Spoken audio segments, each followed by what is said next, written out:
TGIF, everyone. Pretty wild week, pretty whippy moves, especially on Fed Day. How's everyone doing? Hello, Brock, Royal, Hugo, Alexander, Amit, welcome to Face. You can ask questions. That's what we're here for. Okay, so this action after the Fed morning did looks like a false breakdown here. But I drew this line yesterday off the high of the move and tagged it here. And, I didn't know whether or not the line would be respected. So far, it did turn the euro back. Anyone know what kind of formation this is? Even though, may not work, it is a formation. Come on, this is your pop quiz. No. No. No. No. Someone knows. Can you answer it in chat? Ears and nose? What? No. Ears and nose? No. Adam and Eve, Jane? Yes. The euro's in the garden and took a bite out of the apple. No, I'll give you a hint. It's a descending triangle. Okay, anyone know what this is now? So here's the descending part. And you have flat bottoms on descending triangles.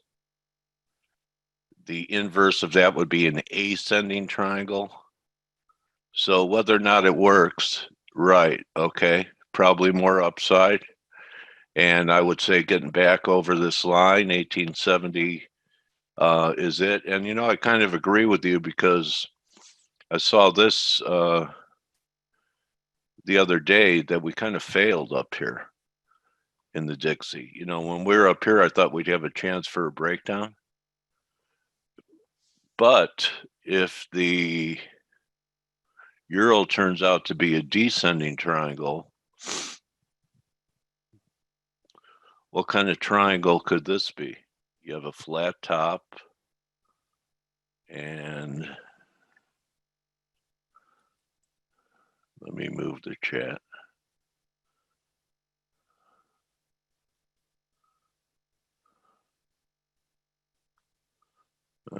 Anyway.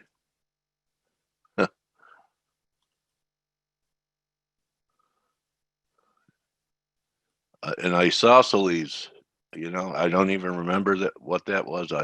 But basically what you get is some type of uptrend here, flat top, ascending.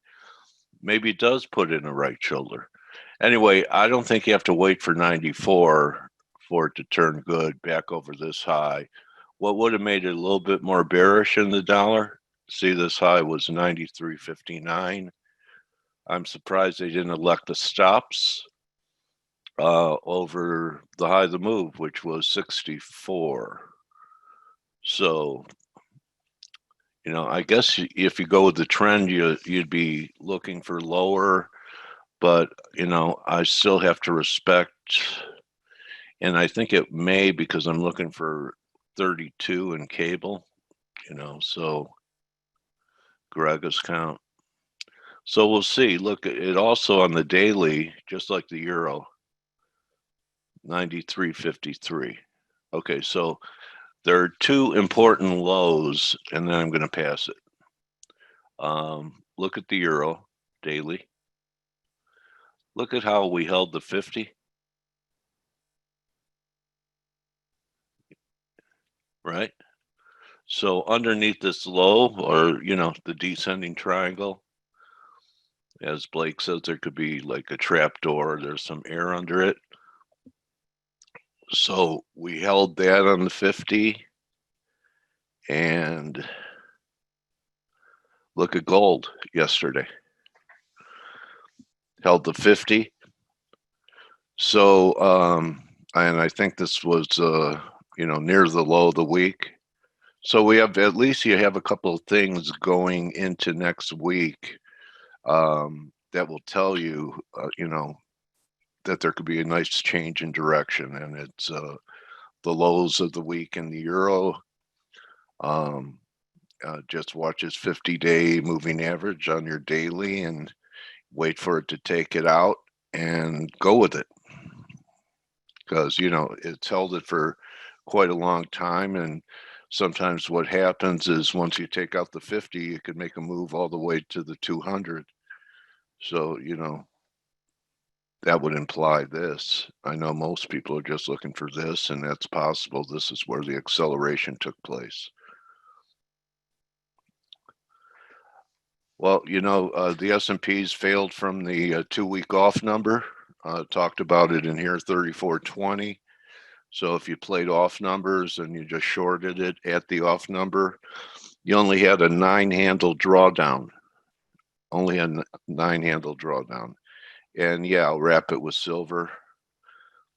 This was probably one of my better calls this week on turnaround Tuesday. It was up here.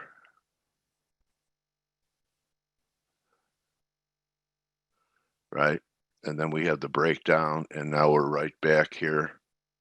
So the recovery in silver, I think, was more impressive than the recovery in gold. I mean, so far this recovery doesn't look so great. Maybe this is a flagpole and we're building a flag. But watch this week's lows, because if that gives way, I think here's your other descending triangle, right? I could adjust this and just bring it up here now. And it'll look like a descending triangle. I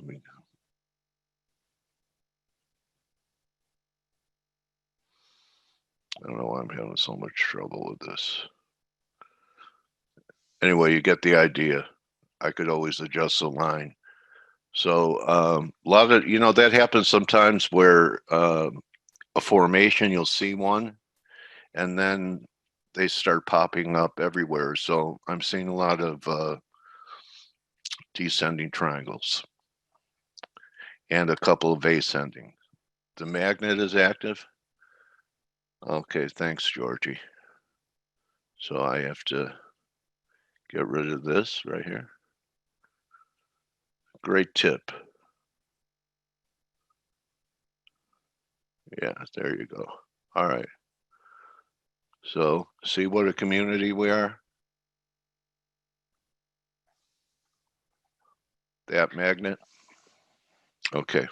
All cross against US dollar. Looks over it, but probably makes indecipher jumping and dovish Fed. Probably thinks stay at least. Fed also looks not. Everything will be sideways for the next month and a half. Well, it's been sideways for a long time, so we'll see. Even gold's been sideways since the all-time high. So you may be right. Hey, how are you? Hey, can you hear me okay? Who is that?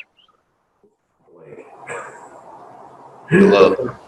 Can you hear me all right? Or is it? It's Blake, you sound like he sounds like he's at the bottom of a barrel. Yeah, or in the ocean.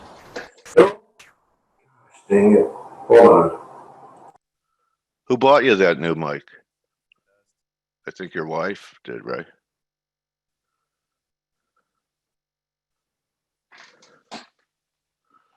Here comes the FX monster. Don't be afraid. Don't listen to what our president used to say on The Apprentice. Be afraid. Be afraid. Be very afraid. Everyone remember that in The Apprentice? That was from a movie, wasn't it? Before that. I don't know, but that's what he used to say, because be afraid of getting fired. Blake, you're still on the wrong microphone, mate. Dude, I don't know. My mic. I don't know. Well, why don't you take over, Steve, for a while till he straightens out the audio? Or I could keep talking. Well, I'm gonna try something. Hold on, and then I might screw it up even worse. Hey, the good Well, news is go we ahead. have Paul here today. Hold on. Yeah. Okay. There. Well, There's it's Steve. at least it's Friday, so not everything is bad. I can mention a couple of things while Blake Go ahead, Stel. straight out. Yeah.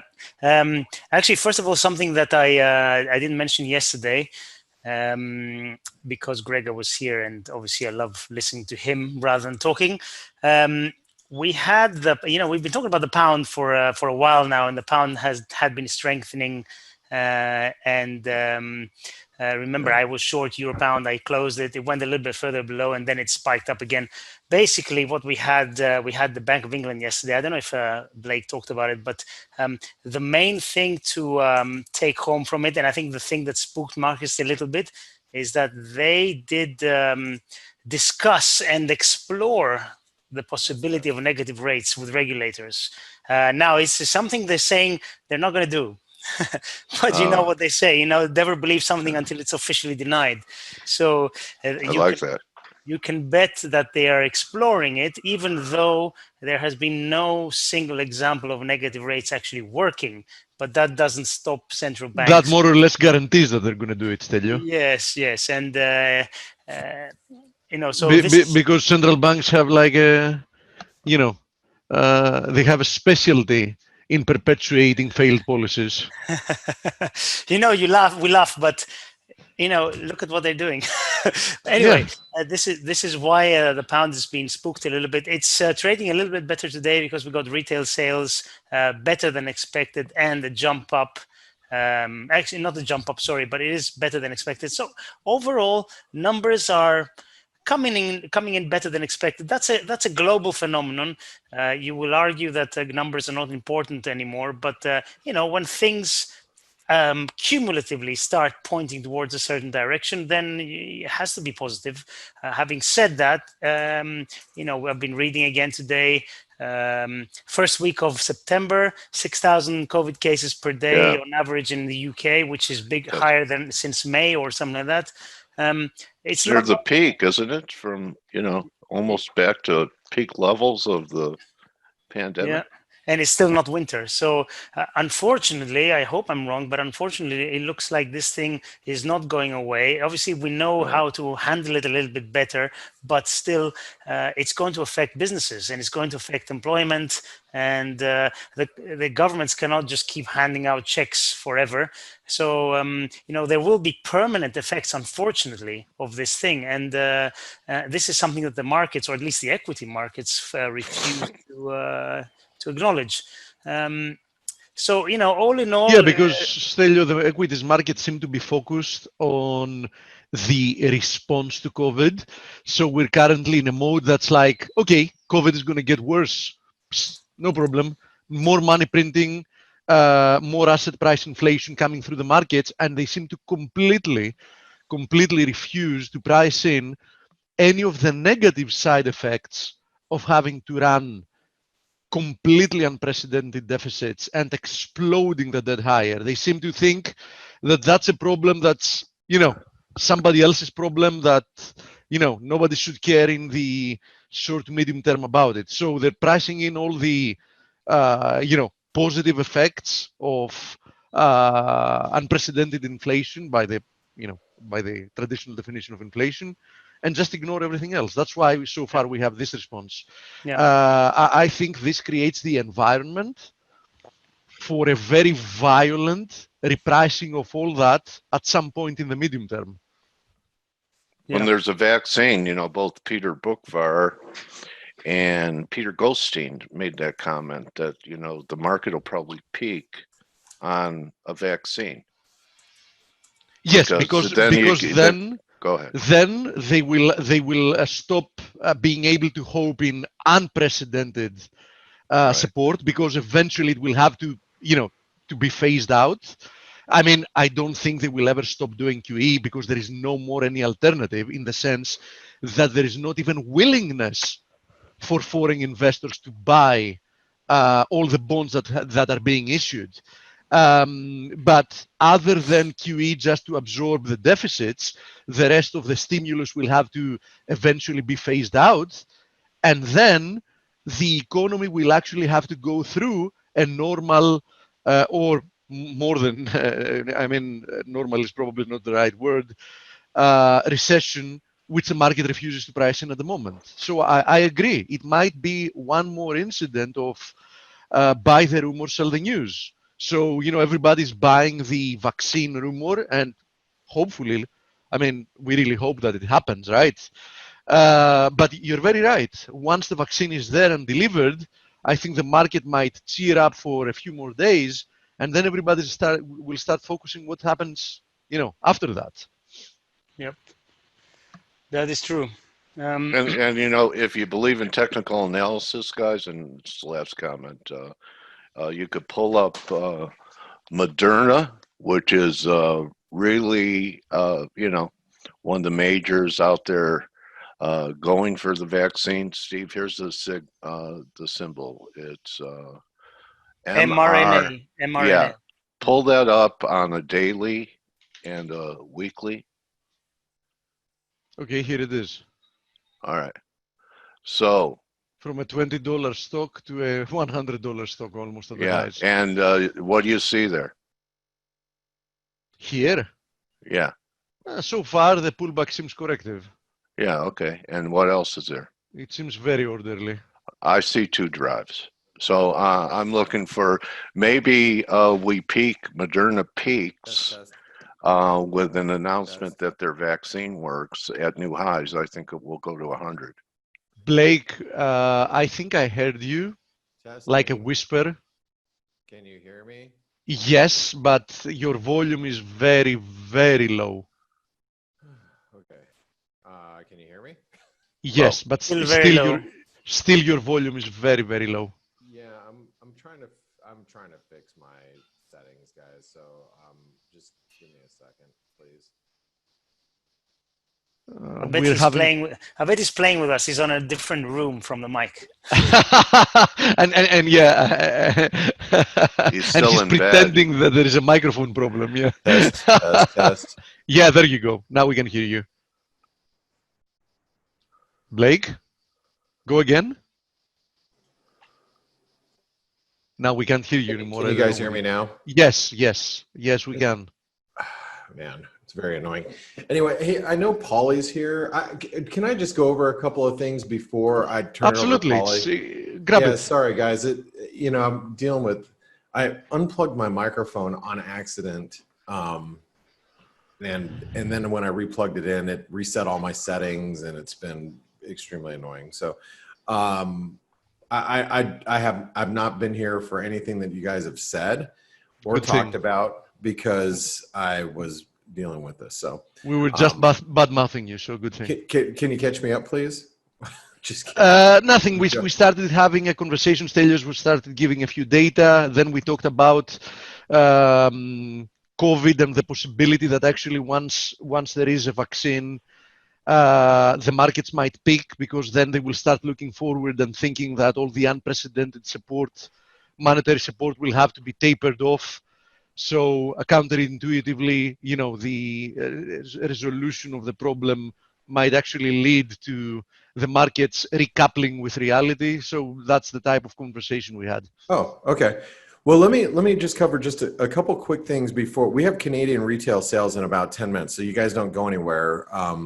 Because I right at the bottom of the hour, and I know Paulie's listening in. I'm gonna turn it over to Paul Franco because Paulie does the European crossover, which is specifically for our customers. And I know Dale and I we talk about it, but a lot of traders don't get to hear Paulie, who is SPZ Trader. If you guys don't know who he is on Twitter, he is.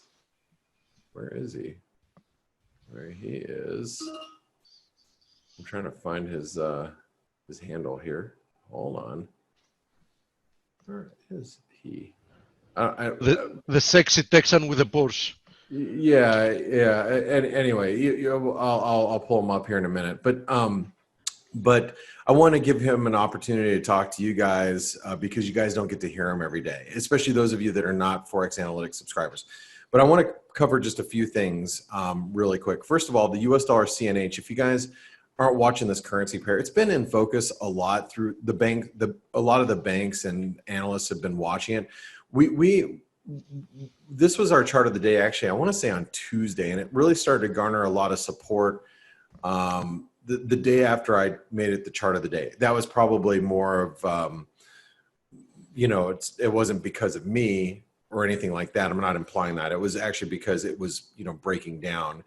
And I was a little worried because we were divergent on relative strength. We're not now, but what we have done is we've hit the 127% extension, and intraday we've made a higher low. So now it looks like we're going to recover.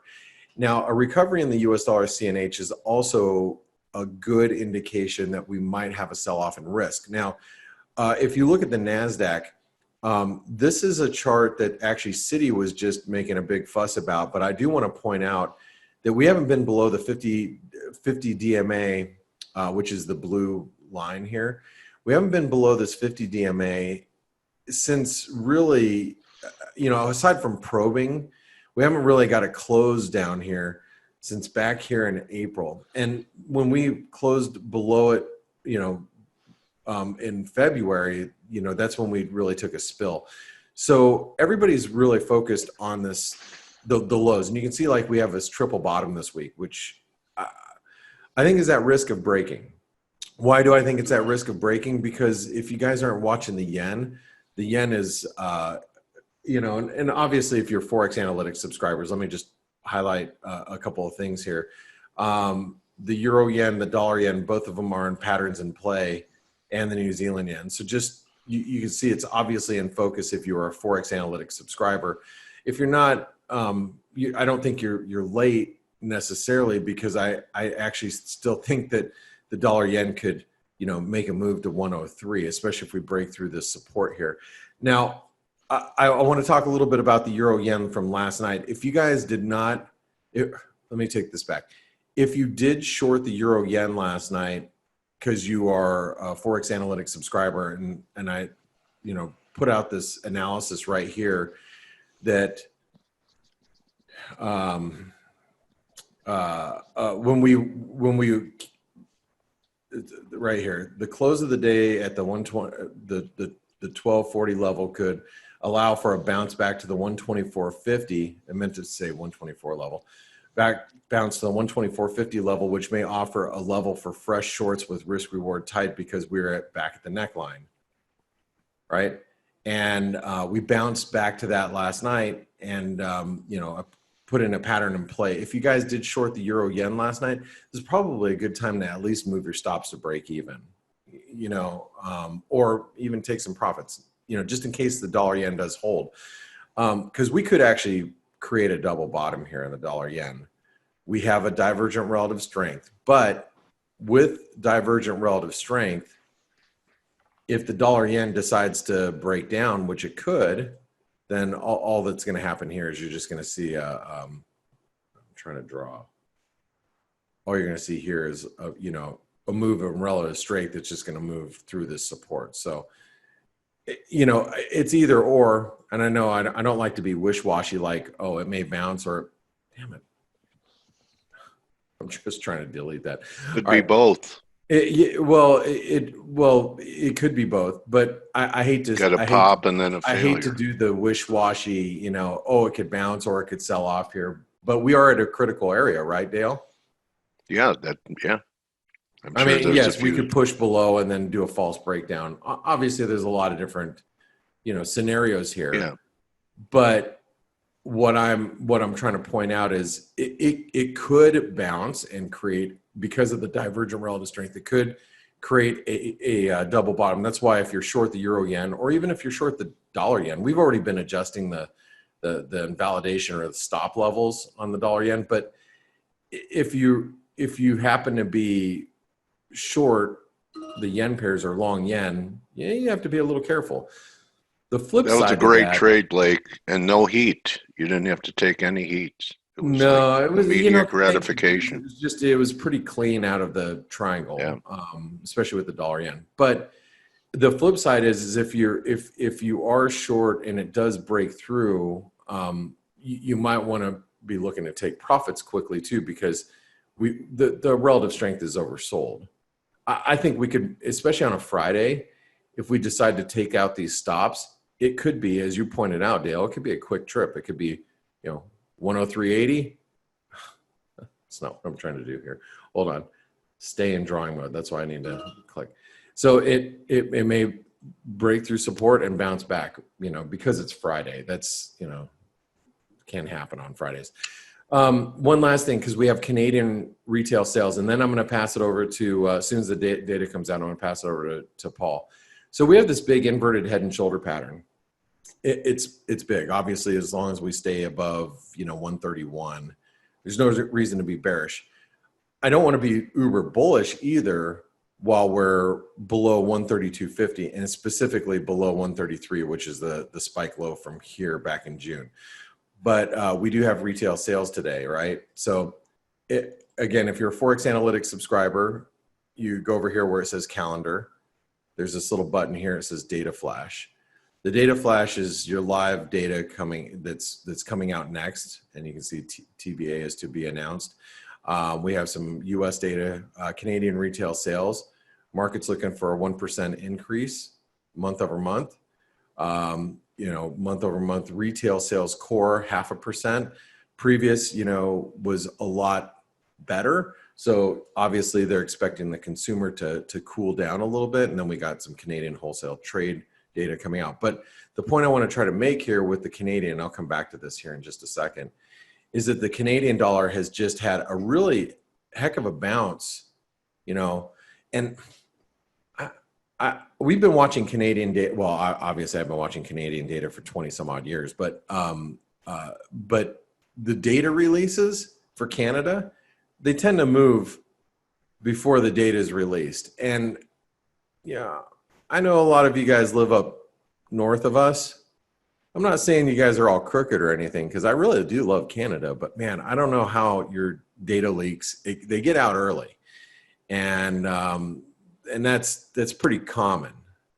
I've seen it so many times over the years. So when you see a move like this, it's one of two things: either position squaring, which it could very well be, because as I told you guys earlier this week, Citibank,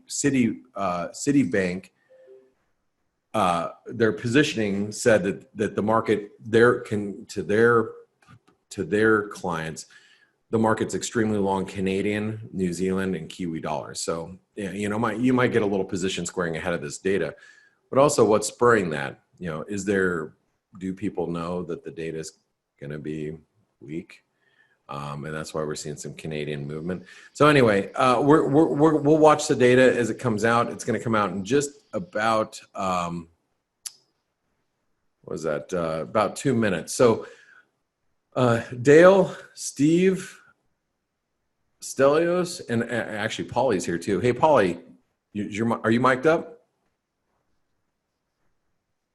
Paulie? Yeah, I'm here. Can you hear me? Yeah. Yeah. Hey, Paulie, how's it going? Going well. Good. So, hey, we're gonna let this data get released, and then we're gonna turn it on to you, man. Okay, great. So, Steve, Stelios, what are you guys feeling as far as as we kind of whimper into the I said limper, I meant whimper into the end of the weekend. Yeah, that's what I meant. It's Friday. I'm limper than you, man. I'm a limpering too. Yeah. I think we're still in the phase that risk assets are the ones that are moving the market.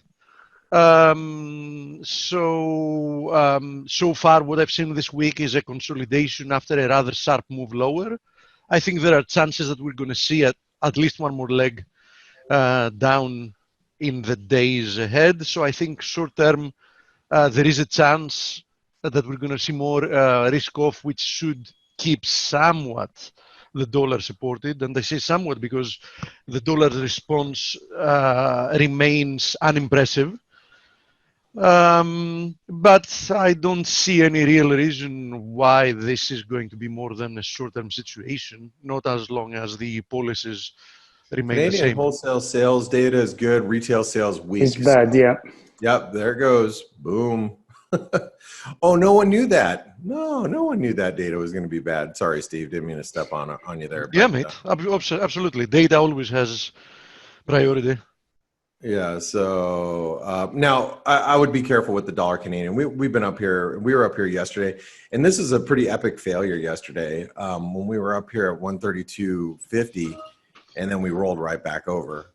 So in order for the dollar Canadian to really, boot scoot and make a move up above 32.50 and 133, we're going to have to see a sell-off in risk assets, as Steve pointed out. And what I'm really looking at with the S&P is a move below 3,300. I think everybody is looking at this. And I'm going to leave you with one last thing before Paulie takes over here. I'm going to leave you with just one last thing. Talking with the guys in my office, and we were talking about what's going to move the market now. Like what's going to really spur the move, or spur a move of the equity markets from current levels. It's obviously not the Fed, because we already know that the Fed's going to stay at zero forever. A rescue deal. If we get a fiscal deal and it's 1.5 trillion, is that really enough to satisfy the market? So I would say no, and I think most of us would agree it's not. That's kind of expected, and maybe might even be a disappointment, because we're not going to get $2 or $3 trillion.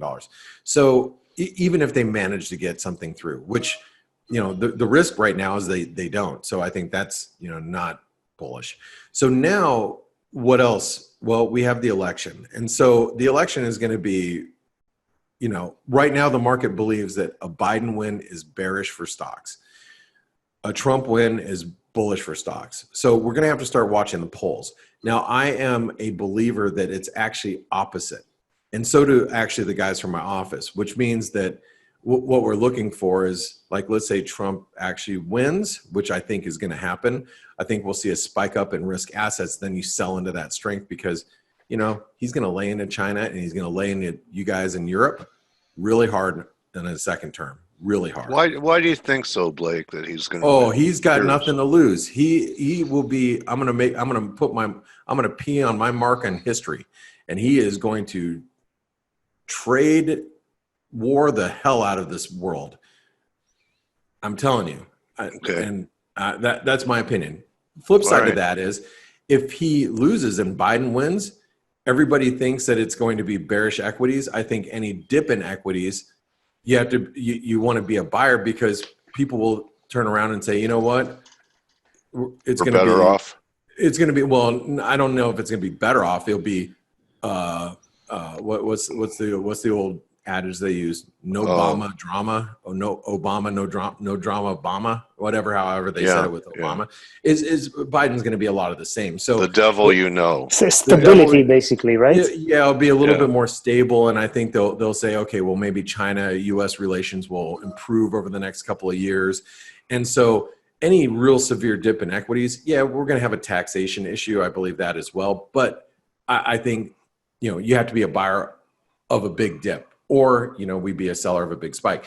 The reason why I'm saying this is because I think polls are actually going to be moving the markets now. So if you see the polls widen in favor of Trump, the stock market is going to like that from here until the election, and if you see him widen towards Biden, I didn't mean for that to rhyme. You're a poet and you don't know it. And so it'll be, Blake, it'll be the opposite of what happened in 2016 when we went limit down after he won, and Carl Icahn never stopped. Yeah, well, the problem is we're not going to know the night of. The bottom line is we're not going to. Might be 2 months. Blake, it could be a month, 2 months. Who knows? I think we all have to watch Florida. Florida is going to be the real battleground. Yeah. My only objection to what you said is the following. We saw through the Trump presidency of at least the first term, and who knows if we're going to have a second one, we'll see. We saw that the market dismissed any type of political erratic move, because at the end of the day, if one thing was proven, is that the player in the game is the Federal Reserve. So since I see no reason why the Federal Reserve will opt to be more Go or ahead. less easy on monetary policy, no matter who of the two wins. I think that the fact that Biden wants higher taxes, which higher taxes directly hurt company profitability, might actually be a reason of underperformance. Well, the Fed's out of bullets. They're not going to tell us they're out of bullets, but they are out of bullets. They're not going to negative interest rates because it'll kill the banking sector. So they're going to stay at zero interest rates forever. We'll stay at ZERP for a long time, but the market already knows that. So I think the Fed's one really weapon left. What? They still have one weapon left, Which is what, to throw Powell under the bus? which is buying stocks. Which theoretically speaking, they don't have the mandate to do, but they also didn't have the mandate to buy corporate bonds. What they did and what they can do again is create another special purpose vehicle and bypass that restriction as well. This is where you start to run into very murky waters with the Fed, where then you start to, when they go outside that mandate, and then it's. But they are outside the mandate in all respects. I know, but that's when it really starts to get it gets a little more public outroar. But anyway, hey, I'm going to stop. We could sit here all day, Steve, and chit chat, but let's not take away from Paul Franco. So, yep, absolutely. Paulie, it's yours. Glad you could be here today. Oh, for those, wait. Before I turn it over to Paulie, if you guys haven't registered for the Traders Summit, make sure you do so. It's free. Get your spot, get your seat, and I'll put the link in the chat box. So then I just had to say that because it is Friday. You guys do it.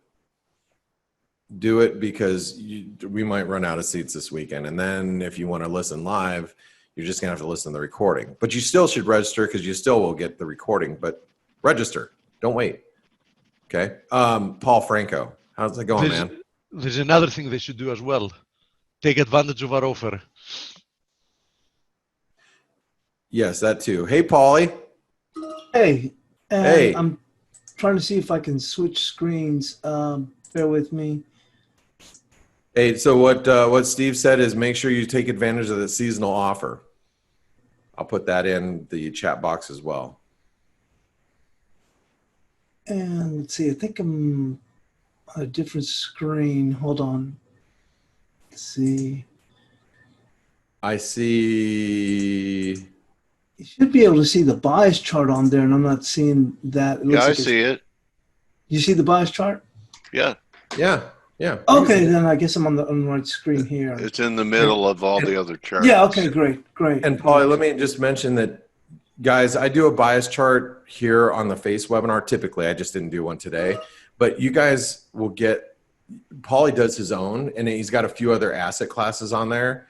And he does that for our subscribers every single day in European trade. So if you want to be part of and listen to Paul, and Paulie's probably one of the best guys I've ever listened to on levels and understanding where key support and resistance levels are. Paulie trades for a living. So and he has since I've met him and before then, obviously. But if you guys want to listen to him live, you have to be a ForexAnalytix subscriber. So make sure you take advantage of our seasonal offer, which Steve, how many times have we done the seasonal offer this year? That's the first. Once. The last one was really end of December last year. No, we did it. We did a COVID. Yes, special. we had a volatility one, but that lasted very few days. That's what I want to say. Yeah, 3 days, and that was just because like we had so many traders that were like quarantined. They're like, hey, dude, do you guys have better prices for us being quarantined? And so we did it for a couple of days. This is the best offer you're going to get for months. So take advantage of it. All right. Sorry, Paul. It's all yours. Okay. Referencing what y'all were saying about the election and also the Fed, we were talking about this in the chat room, and actually when they're doing the presser and all that, and we didn't even come back to the rebound, or at least in the Nasdaq. But I was talking about that, and it was even posted out on the Twitter. Is that kind of reminds me of what Blake used to say about the baby or the still needing more candy. And Blake's right. The Fed's out of bullets, and it's not necessarily me saying it, but Blake saying it. The market was telling you that, because I mentioned to people even that day that was the first time, and I can't even remember when, that on a FOMC day, we didn't see the market just rallying. All we actually saw the market selling off and bouncing back. And then when they had the presser, we could even bounce back to the early morning rebound area. So yes, the Fed is out of bullets, and the market knows that, and that's why the market went and sold off. And then I think the risk with the election are different risks. I'm not going to get into that, but I think at this point, it behooves most people just to start to get flat or take in those big profits that they've had all along, and then just see the market fade, not one straight line, but pretty much fade as we go in towards the November elections. And I think it has more to do than with necessarily Biden's this or Trump is that. I think there's some real concerns as to what may happen, and I think that's where the risk is, not necessarily that it will happen, but I think that's why you're seeing the equities under pressure. But that being said, I just wanted to go in and touch on the bias chart. But when we do the bias chart, we do it on the scalp levels. Now you can see on the euro, it's a little bit wider, and like case in point, we had on the dollar CAD. Y'all are looking at the data. Today's bias chart resistance is going to be 32.17. I think on the release of that news, I think it got up to about 30.95 or 30.98. So not looking for too much, but usually we keep the bias chart set up with the scalp levels relatively tight. The reason we have a little bit wider on the euro dollar, and I'm going to go on and pull up the cash dollar index right here, and bear with me if I can close out the Skype here. So we're going to have this here. Let me go and pull this up. One of the things that we were talking about in the pull this up in the chat last week, we actually were talking about it today also to a certain extent. But if you look, one of the things that we had mentioned was when we ran up here back in late March, obviously there was a dollar shortage, the Fed stepped in and so forth, but you've seen the dramatic falls that we've seen here in equities, and I'll yank this up real fast, make it a little bit easier. And here's just obviously here the NASDAQ on a 2-hour chart, S&P with the 2-hour chart, pretty big falls. I mean, if you look at a bigger scheme, but some pretty good volatility. So you think about this, usually, a lot of people, the old trade is, okay, well, if the equities sell off, everybody rushes into dollars, the safety trade. Well, I mean, we did get a little bit exaggerated with the dollar shortage, but I've been beating the drum since late last week or middle of last week with a couple of rants that I'd mentioned, and was to say this: when you look at how far we've fallen here, look at the spoos and look at this pretty good doggone good fall here. And when you look at the dollar index, we should be at least at 95.5, knocking on the door here at 96. Maybe on the sell-off we just saw yesterday, day before yesterday, probably should have popped into the 96 something. My point is that it's not a matter of projecting or pulling out fancy technical analysis. Look, if it can't rally after this huge fall, and you're talking, look at this, we got up to 103. We fell over 10 handles. And here is the stock market now falling completely apart here. Not falling, but I'm on a very short-term basis, a very good pullback. And we can't even get to 96, not even 95. I mean, on this sell-off that we had with the Fed, you would have thought they would have at least taken out the 93.89 and jumped into the 94. This dollar is going down like a submarine horn honking. And the thing is that if it can't rally in the best of news, when is it going to rally? And everybody that's been around the block a few times trading knows that when a market won't react or doesn't react to the way it's supposed to react, then you know it's really suspect. And that's my thought is here, is that when we do break, we should go in and break for a good, I think for a good 200 ticks. We take out these lows, and boy, we are going to be in one heck of a dog fight. And I think we'll fly right down here and blow down here to, I don't know, 88, maybe even a little bit lower. And once again, like I said, my thought is, and I've never been so much of a dollar bear ever. But the thing is my goodness, if you can't even rally with S&Ps, equities, Dow futures, NASDAQ completely selling down. I mean, we've had some pretty good roller coaster rides on the way down over the last week and a half. And forget 96, forget 95. We couldn't even take out this high here at 93.89 right there to go in and kick off. So that's why I think it's in a lot of trouble. And to pull up the inverse relationship to that, which is the euro dollar, I myself thought we'd get some kind of a pullback. At the beginning of last week, I was looking, okay, well, we're finally going to get a pullback in the euro. And if you look at this smart rebound that you saw here in the euro. And I have been saying that, look, we get a foothold intraday above 1952. This sucker is gone. And I mean gone like nobody's business. So once again, not a big euro bull, never have been a big euro bull. But once again, like I said, it's just the charts or the market telling you. The same way people were saying about the Fed, and Blake was saying the Fed's out of bullets. Look, it's not, you don't have to listen to whoever. Just see what the market's telling you. The market's telling you that the Fed is out of bullets because it didn't even react. And when have you not seen the market react? And Powell was certainly dovish.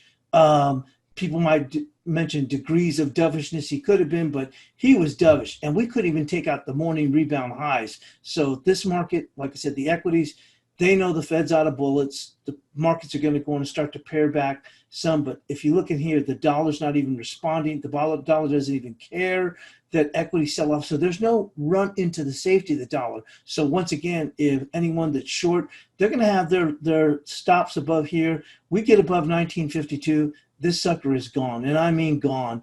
So just wanted to go on and preface what my thoughts were on that. Not trying to be a prognosticator, but I think that the market in and of itself is telling you a whole lot more than anybody else, any talking heads or any analyst or whatever. So on the just to go and touch base again real quick on the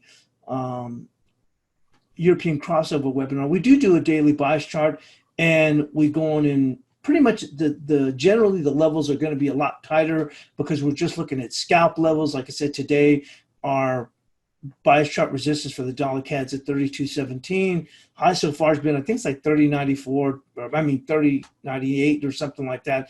31.98. But we do go on and cover all these, including the cross rates, and everything's pretty much set up for the for on scalp levels. One pair that I did want to go and talk about also, which we've seen a lot of movement here, and that's going to be on the cable. And those of you who follow Amanda, she's in the chat room all the time. She trades this pair and really the sterling pairs very well. The reason I do go on and bring it up is it's almost the same thing as the euro. Look at this nice smart rebound. I want to pull up some other ones just to see that, to give you an idea is that this dollar's in trouble. If we go on and pull up here on the Kiwi, look at this sucker. This thing's just looking like it just wants to go on and take off. If we're looking for resistance, now we have to go on and go into the weekly chart. That's how much that this thing is continuing to push. And we would have thought, okay, well, we're finally going to see this thing start to taper off. Because look at this rally. Remember when back in March, the dollar shortage, we had the Australian dollar, in the 50s, the Kiwi, and look at these rebounds. And they're simply not letting go of it. And this thing is open to even continue to push higher. At this point now, we're even looking at a weekly chart. So once again, it goes back to what I'm referencing is that these pairs are in trouble. I'm talking about the dollar index in and of itself. Taking a quick look at the gold market, and once again, I'm just trying to provide just an overall outlook of what we're looking at. The dollar did go on and do a little bit of a rally. Looked a little bit in trouble, but once again, I think the reason the dollar's holding up because some people were starting to say, oh, we're going to see a sell-off in the dollar. I mean, in the gold market. I think what brought the gold market back right now is once again the weakness that you're seeing in the dollar. Now, looking at the equities, we've already had a pretty good sell-off here in equities. The one thing I will go on and note here, if you look, let's go and open this up a bit. You can see here that line that we're looking at, that is the VWAP, volume weighted average price, from the lows in June here. So you can see right here, thrice we've seen it support the NASDAQ. You see how it's bounced off. I use the VWAP, same day VWAP and 2-day VWAP, but you can see how well it's caught this market. Actually, like I said, when I rolled over to the December, it didn't load all these days back. So honestly, until this morning, I didn't even know that one of the gentlemen in the European crossover webinar was asking me to take a look at some levels for the Dow futures. And then when I pulled up the S&P, it had loaded those days back, and I saw the S&P, and I was pretty much a little bit upset to know that I'd missed this because the days hadn't loaded as far as back, and so it wasn't showing me that. But you can see how well the VWAP had held. When we look at the S&P, we'll take a look. Now here's where maybe we're going to go on and see some type of movement here. And let me see. Hey, Paulie, just a question out of curiosity. Why did you anchor the VWAP at the June low instead of the March low? Well, I do have one at the March low, and Okay. bear with me. I think we got stuck here. Hold on. Yeah, doggone it did. Hold on. There's gremlins today. Yeah, no joke. Hold on, let me take a look and see if it. Bear with me. I do. You'll see it more on the S&P, but hold on. Okay, I believe you. I do go and do both of them. Let's see. Blake had some problems with his computer with the mic. Same thing before I came on to the doggone, it's not pulled out. I accidentally hit the close button to shut off button on the computer, and I think it messed me up too. His was because he accidentally disconnected the mic. I went to go in and connect my mic and actually hit the shutdown button, and before it does the shutdown, I was able to go in and restart it, but I think it did mess me up here on the charts. Let me see if I can get the S&P. Now the S&P, the VWAP from June, apologies here, hold on one moment. No, it doesn't want to go and pop up. Let me see if I can load it up from here. No, it looks like it froze on me. The VWAP from June in the S&P, and I'll just pull it up in the TOS charts. This is frustrating, but like I said, self-imposed, because like I said, what happened to Blake essentially happened to me, I guess, at the same time. He was accidentally disconnected my mic, and I accidentally, when I tried to connect my mic, I actually hit the reset button, and everything started to close down. I stopped it, but I think I caused myself some problems. So let's go into the S&P real quick here.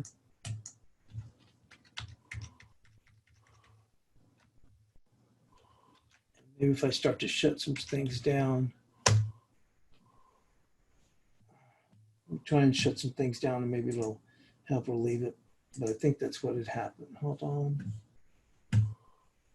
The VWAP, which I don't have on here, but the VWAP on the S&Ps, I have this on a weekly.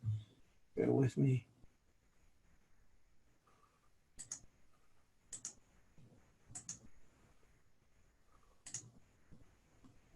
Everything's running slow because I did shut that thing down. I think that's what happened. It's coming in today at 3250. So the VWAP off of the March lows, which is actually more dramatic in the S&P than it was in the NASDAQ. So you can see here, we'll pull this back right here. Off these June 15th lows, and that's not too bad there because the high, we rallied up to 32.27 and we fell back to 29.23. So when you're asking me, why do you not, I do have the VWAP on the from the March lows, and I have the VWAP from the June lows. And as you can see, when I showed you earlier on the NASDAQ, we'll pull this up here, see if I can, I think it's all frozen, as I said. It had 3 times on this move down, it's held at the VWAP from the June lows. I'm over here trying to play around with the charts, so I'm still trying to see what can happen. But anyway, you can see that when we came up here, we rallied up, and these were all-time highs at the time in the S&Ps. We got up to about, as I said, about 32.27 or so. We fell back in pretty decent fall, fell back to 29.24. So you're talking about basically 300 handles, not nothing to sneeze at. So when we do the VWAP off of that, it comes in at 32.50 right here. So one of the things I am concerned with, and I did mention on the webinar today, is if we do go in and see, and as I said, everything's running a little bit slow because of the screw up I did on the computer this morning or before the face webinar. But one of the things that I am going and concerned is we're not that far away from last week's lows. So today we do have options expiration. I would think that late in the afternoon, if we start to see these markets rotate down again, and if we do take out last week's lows, you have to go with it, because there's going to be some people, some systems that from a medium term perspective are going to either add on to shorts or increase shorts. And so if we do start to break, and that would come in, last week's lows appears to be the close, not the lows, but the close from last week was 33.25. We start to break beyond that, you're going to see some additional selling. And so what you'd be looking at, the VWAP from the June lows comes in at exactly 32.50. That will give a target for them to go in and push towards. So once again, I was trying to pull it up on my Ninja, but like I said, I think I screwed everything up with the computer when I accidentally went and shut that down. Let me go in and get off of this now. And everything's running a little bit slower. The only thing is the NASDAQ is, I will say, is a little bit better positioned than the SPOOs. So we'll see how this plays out. One of the things I do is during the day in the chat room, I'm sharing, I'll follow closely, which I'll call the Big 8 plus Tesla. And once again, I want to be jumping around because the computer's running slow now, but I'll usually go on and pull up these charts, have them running up on a 30-minute as well as a 5-minute, and just use my 2-hour levels here. You can see here that Apple is still above the trend line for now. And one of the things we've been looking at is 109, the 109 area, which it did bounce from yesterday morning, and then to fill the gap, we had it at 112.05. We filled the gap, and right then I went short on the NASDAQ, and I posted that in the room that, hey, look, we're filling the gap, and we'd come to a key level, which once again, I think it was actually 11,143, and that's where I got short. I think we got to 11,149, and then we fell off. I got out of that really way too early because we saw the market eventually come down much lower. But one of the things I do to help me is I'll just have the Big 8 up here, and then I'll go in and drop them down to 30 minutes. Sometimes I will go and drop them down to a 5-minute, looking at volume. But we go in and share all that information in the chat room. And one of the things I've mentioned, I shared on Twitter, is that we've got a lot of great traders in the chat room. Some that trade, a lot of them obviously that trade Forex. Amanda's just a wizard when it comes to trading the sterling pairs. We have some traders that will trade crude oil, that share their information in the chat room. Like I said, everybody has different time levels. Some trade from a little bit longer time. Most of them are day trading. For me, I'm primarily just scalping. But once again, getting back to today, I think we're in a better position. If you look at NVIDIA, it's even had a pretty good pullback. But once again, we're still above the trend line. One that looks like, and I'm just going to move these charts over because I don't even want to even switch screens anymore because my system's running slow because of my self-imposed technical snafu. You can see that Facebook did go in and break this trend line. We can open this up. Let's see if I don't have any more problems. Everything's running a little bit slow now. But you can see here, and that now we're below this trend line. So it's the one that looks, obviously, of the Big 8, really does look like to be in a little bit of, if you want to call it, a little bit of trouble here. Let's go pull this back. And purposely, I have the dailies up right now. And obviously, I was looking at the FX pairs at the time. You can see in Netflix, same thing. We'd seen a pretty good bounce back. But one of the things that you are seeing here is that before, remember, these markets were going bananas and people just buy. Now people are no longer getting rewarded for buying. And now we're starting to, on some of these, including Netflix, you're seeing these markets now start to, from a technical perspective, we are starting to break down.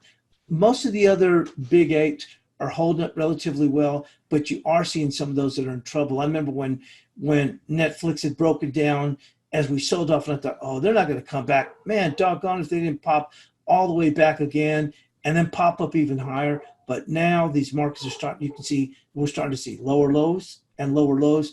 And anybody that is going to be long for many of these areas is really, even from a technical standpoint, is going to use any rallies to go in and get the heck out of Dodge or get out of their position. So I don't really see these markets rallying at this point. We may see a little bit further rally today. I don't think we're going to see much of it. I think in the S&Ps, I think we were talking to another guy in the chat room. I said, maybe we'll see like 33.75. But once again, I'm not looking for a whole lot because at this point now, the market does realize that the Fed is out of bullets. And so and I remember sharing that on Twitter. I was saying, it reminded me what Blake would say, but he was talking about the candy. But to me, I was like, the junkie needs more. A junkie always needs more. They get enough, and then they need more, and they need more. And the Fed was, as reasonably dovish as it could have been. But the thing was, there wasn't anything new that they could announce. So henceforth, that's when we started to sell off, and we took another double dip sell off. The only thing that is going to make a difference is if we start to go towards those lows from last week, and that's possible. The S&P's in a lot more of a dire shape that it can go after those closing low from last week, and may be able to get some extra oomph on the downside. But if you look at the big eight here, you can see Microsoft, Apple's still holding up well. We'll pull up the daily on Microsoft. I have the 2-hour chart. Let's pull up the daily here. Now that is now below the trend line, but I think that trend line was fairly steep. We'll pull it up. But you can see things are still, you can see just like we saw in Netflix and to a certain extent Facebook, you can see how this market, now we're starting to break lower. We're just starting to lose this. The one market, the one stock that does seem to hold up and actually give the market a little bit of juice is NVIDIA here. I remember when that thing was, it would just go for, it almost seems like it would rally for almost no reason at all. But you can see we're still holding up right now. 478 is going to go in and be key. But right now we did bounce off of these lows yesterday. And remember when I showed you that before my system now is starting to go kaput by me messing things up, you saw where the 3 times the NQ tagged or just missed it, which was the VWAP from those June lows. And it's doing okay right now. It's holding up reasonably okay. Well, actually, I'll try and pull up this 30-minute chart here. Hopefully we don't lock up again. I was on that 2-hour chart, but it finally has locked up. But you can see we've come off of these lows. But over the course of like I said, in the 2 hours, on the 2-hour chart, going back here, these 3 areas here, we did hold that VWAP from June. So the NASDAQ is in a better position than the S&Ps. The S&Ps, once again, I think we might make it up to 33.75 maybe. But like I said, it won't take a whole lot for this thing to slide down. And if we do go towards the closing low of last week, then we could propel some additional selling. And if we do, you got to be targeting 32.50. 32.50 will be the VWAP from the June low. And if we pull this further back down here, once again, it's a 30-minute chart. So I don't have as many days loaded back. But there is some support there at that 32.50, and that would confluence with that VWAP. But if you look at the S&Ps, to me, it's in a far weaker position than the NASDAQ, which once again, it's already hit the VWAP. So if you're looking for areas that we'd go to potentially, we might push up a little bit higher in here. But once again, I think that the key is that at this point, I think that the market does realize that the Fed is pretty much out of bullets. It's the market, the price action is telling you. And I think at this point, we have a lot of people that came in that kept on believing in that buy, even if we dipped. And you can't blame because it was the, BTFD.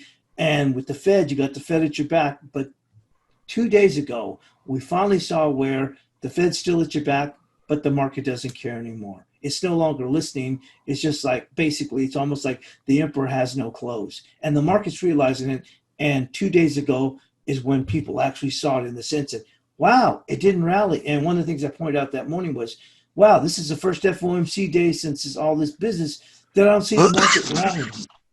So I think that that's where we're at right now. Actually, I've already gone over the time, but I'll go on and let you take over, Dale. But anyway, just wanted to just share some general thoughts on what FX what we're looking at, as well as in the indices. Love your charts. Love your charts, Paulie. Okay. Great and, analysis. I think, if I could wake up earlier, I'd watch you. I do watch your recaps. So, it's not as valuable if you're watching Paulie's recaps that come out, hours or later. A lot of the stuff he's talked about has already been actionable. So, just Paulie's a good reason to join. I think Paulie will guide you to, pick up 9 pips to pay for your subscription every 10 minutes. Anyway, so I don't know if Steve wants to come back on or Stelios. I don't have a guest today. So I guess you're going to have to close it down, Paulie. Okay. But before we go, do you know the tagline that we use here? No. Okay. Don't just count your pips, count your blessings. Oh, count your blessings. Yeah. Yeah. So and anyone, all my trading warrior brothers and sisters that are celebrating Rosh Hashanah, I want to wish you all a happy New Year. Hope it's one of your best years ever in all ways. Have a great weekend, everyone. And we laid it all out on the court for you this week. And after a couple of days of recharging our batteries, mine has a crank like the Model T. So I'll be cranking my battery up to get recharged. We have a big week next week. And then don't forget that our summit starts at the end of next week. And also take advantage of the price action. It's a nice dip to buy subscription. This is the pullback you've been waiting for. So that's a wrap. And thank you, Paulie, for coming in today. I think you should come in once a week. And, people need to know about you because you're a great asset to the company. Well, thanks, Dale, and you have a good weekend. All right. So that's it. You'll close it, right, Paulie? Oh, yes, sir. All right. So everyone have a great weekend. We'll see you on Monday. Good day to join. Gives you all weekend to learn how to navigate our website. And that's a wrap. Thank you, Paulie. Dale? Yeah. I think you're going to have to close it because it's not letting me close it. It's just letting me. Okay. Let's see if I can. I got it. All right. See you, Monica, Kevin, Amira, Skip, Ite, Sam, Brock, Monica, Sinatra. See everyone on Monday. Enjoy.